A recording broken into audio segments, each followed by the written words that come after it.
So we first moved in here, we had this idea about building this mix cinema, basically, or spatial room.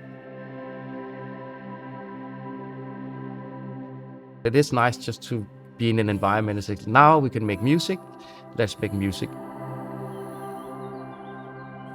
When you're creating a new space, it's important to just remember to do your art.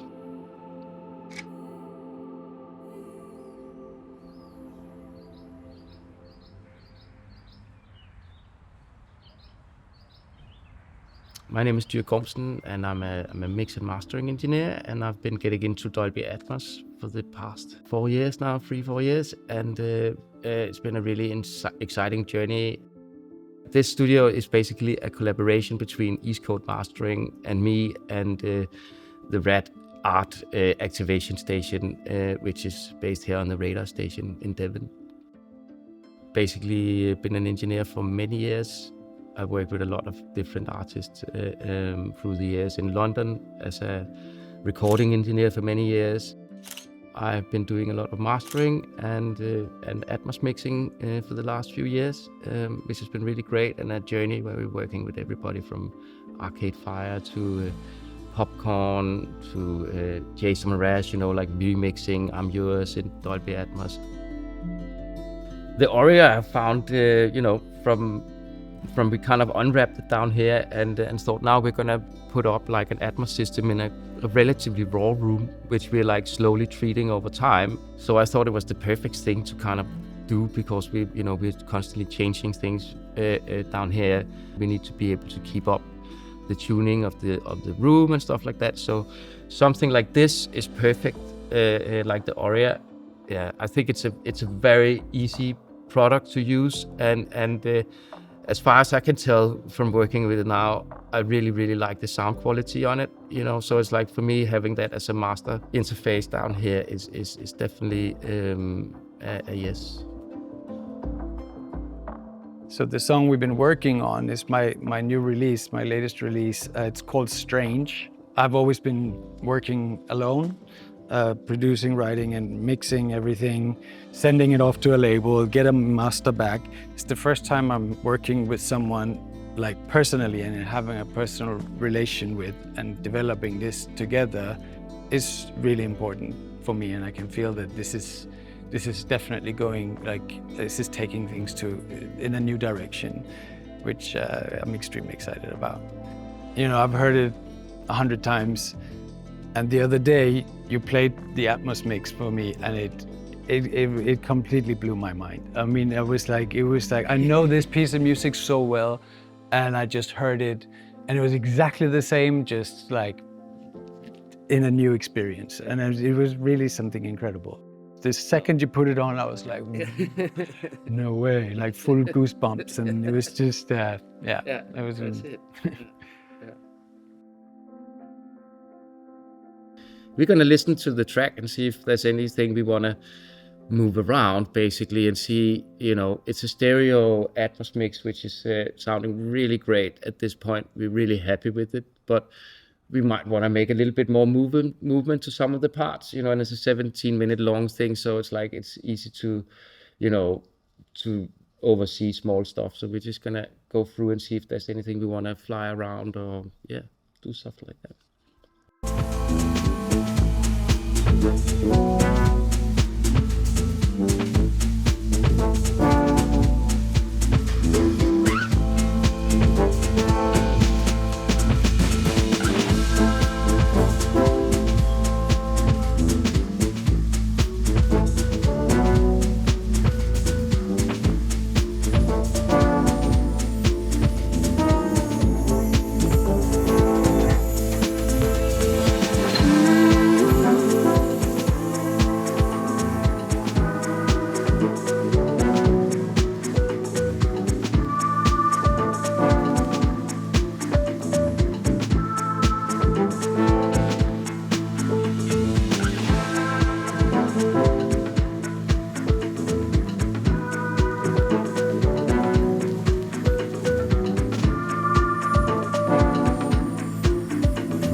we have some.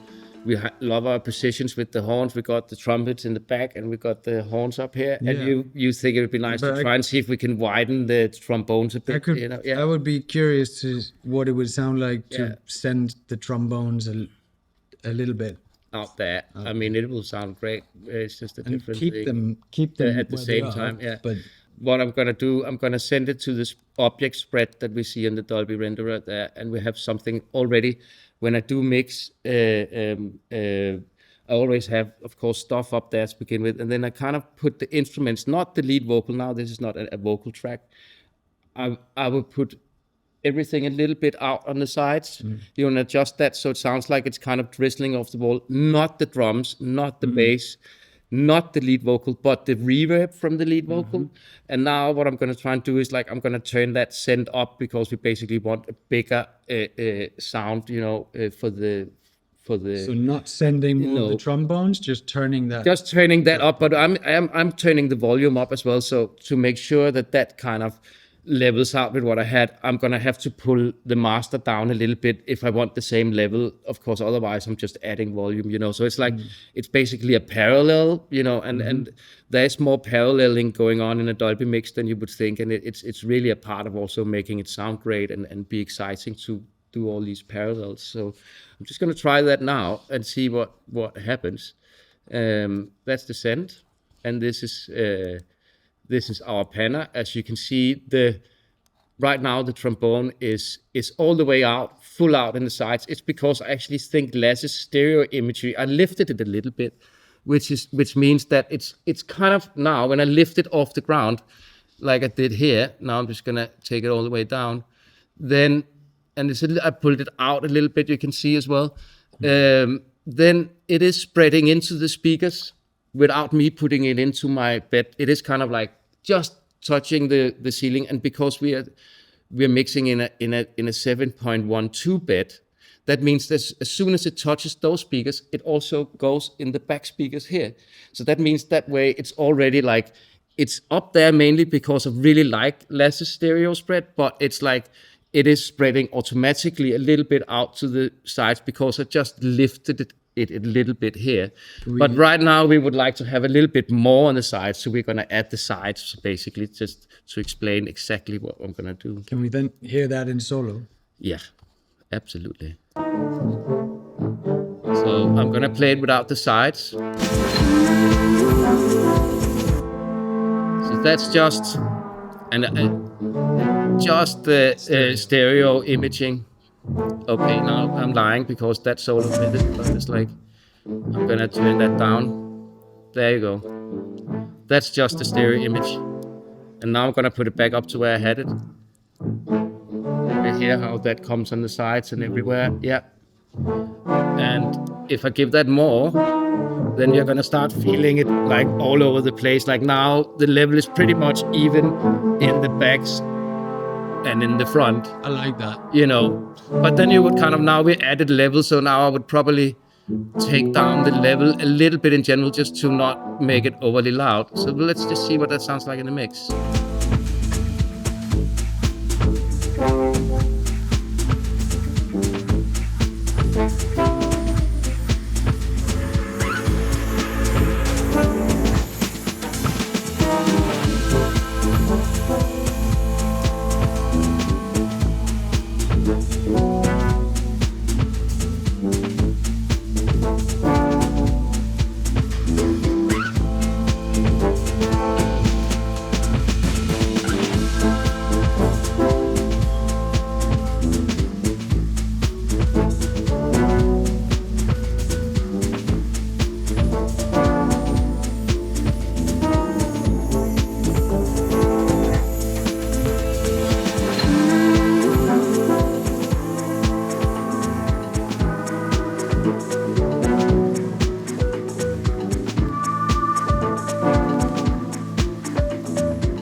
Keep it as you had it while the beat and everything was going on, and then the breakdown comes. We make this transition where it kind of comes out. I think it opens up. I think that's a good take on it. So just program a little bit. Let's do that, and then afterwards I'm gonna see if I might have to turn the volume down a little bit. General, on the master fader, but we'll do that afterwards if that's necessary.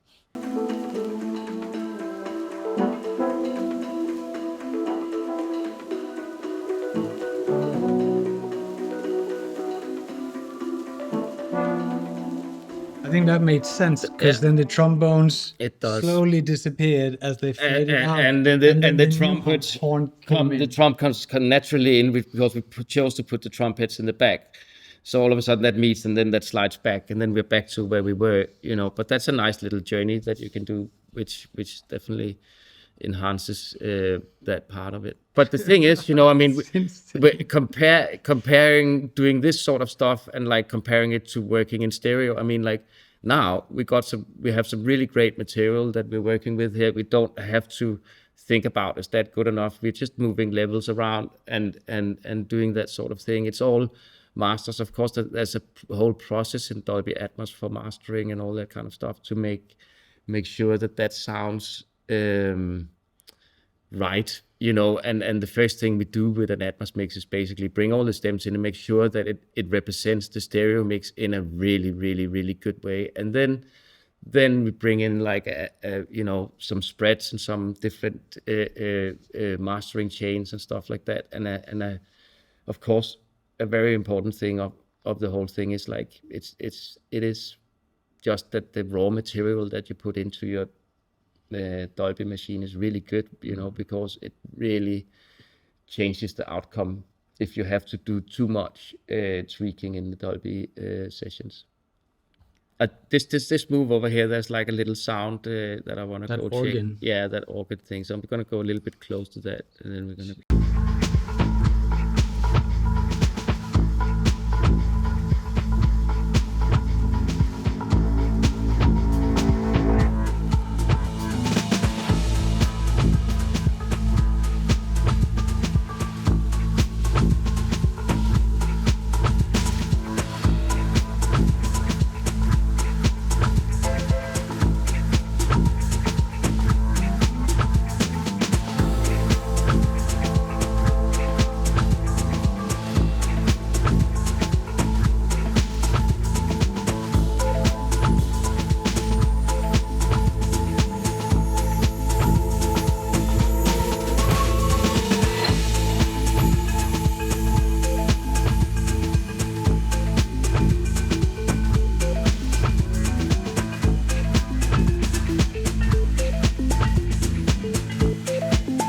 What did you do? Slowly, what I did now, I took the organ there, and I just thought, okay, let's hear what it sounds like.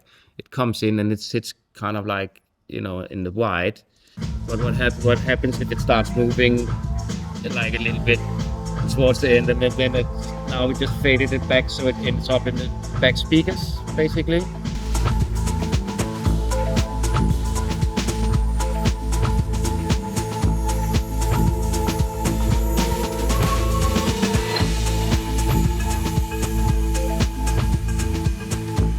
Like it disappeared that way, I like that.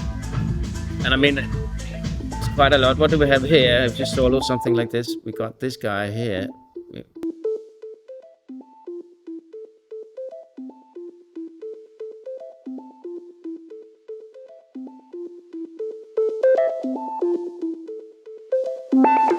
And I think maybe with something like this, we should play a little bit with that panner scent we maybe have going on.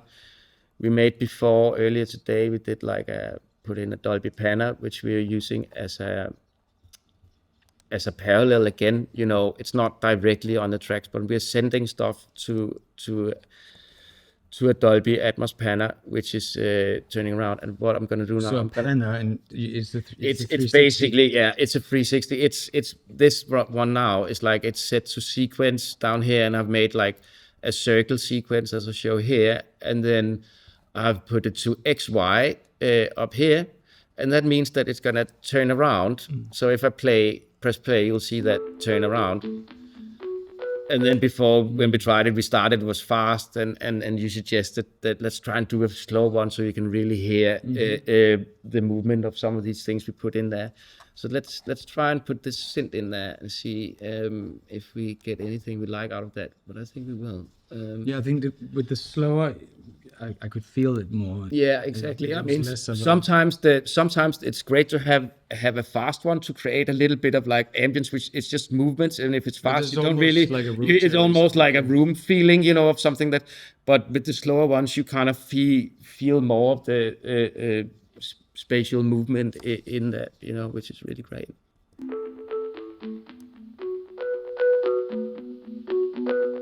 Oh, we can hear that. That's quite nice. And again, I might have to turn it down a little bit just to make sure we're getting in the right. Let's hear what that sounds like in the music.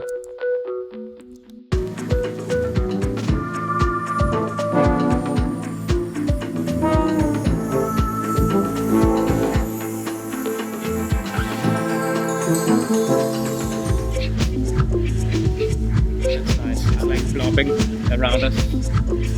It's not too much. No, it's just a little bit.